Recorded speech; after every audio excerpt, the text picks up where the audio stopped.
Okay, before we start tossing into these clips, and though, I just want to ask, now that the dust is settled, I mean, if you rewatch our live reaction video, go check out our YouTube channel, checked out the live post-game reaction video that we did. Ant, you, not only did you sound kind of angry wasted, or tired angry wasted. I only had like 4 or 5 drinks.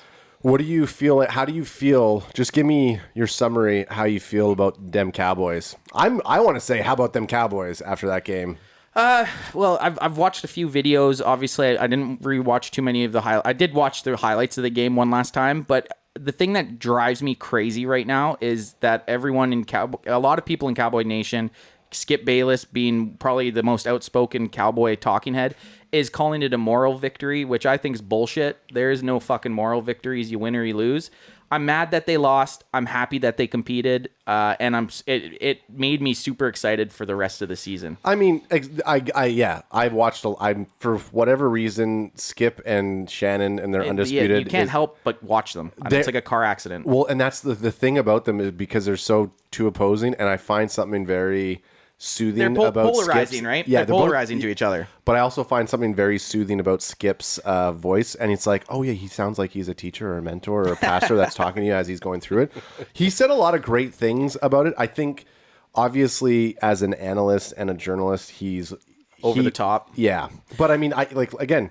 He it's he calls them his team, so you can't knock my him. issue with Skip is a week before the game he was calling them to get blown out. So then now it's a moral victory. Get fucked, man. Get fucked, Skip. Hang on. You're either in or you're out. No. Skip Bayless, if you're where am I here? Me and Adam, Skip Bayless, get fucked. Me and Adam are sitting on the back of the Cowboys bandwagon because that's where we are, just barely holding on. We're kicking at him. He's trying to get on the bandwagon. We're kicking dust in his face. So Shannon Sharp said that the Cowboys were going to get blown out. So did Skip. Skip said that it's going to be it's going to be 31-21 or 23. That's what his call was for the Bucks.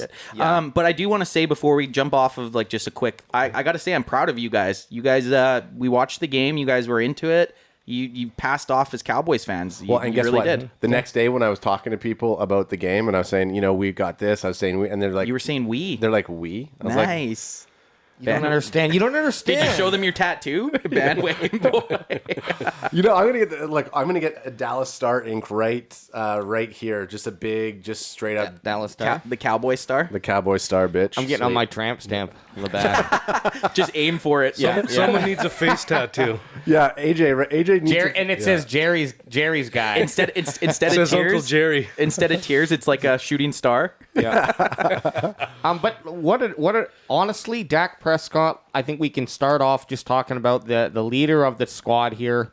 And people have been, and I'll include myself, I didn't take him serious. I didn't take his stats last year serious. And I know it's been one game, but I think someone shared an image, and it showed his last 4 games, including last year. I think he had over 400 in all games, and one was over 500 yards, and he had like 2 or 3 passing touchdowns in each of those games too. So he is, unfortunately, was injured, and I'm sure those numbers weren't sustainable necessarily.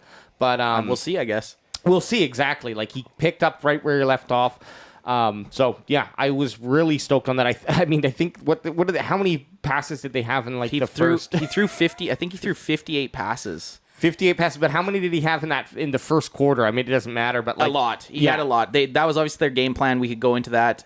I was pretty critical when they signed Dak for what they did, but if he showed right now that he's a premier quarterback, anyone that doesn't say he's in the top 10 and maybe not even the top 5 is just a fucking troll at this point. If he can even come close, and that was not against some just random defense. That's probably they're going to be their top 5, possibly top 3 defense. Yeah, well, they didn't give Nate? me fantasy points like that this week. They got to be. Like, if you had to rank the Bucks defense, Nate, where would you put them? They are if you got them. definitely top 5. Definitely top 5. I mean, you can go top 3 with them, too. That's what I mean. Like, they have all returning starters. That's crazy. That's crazy. So I can't say Dak played awesome, and he silenced a bunch of people for the time being.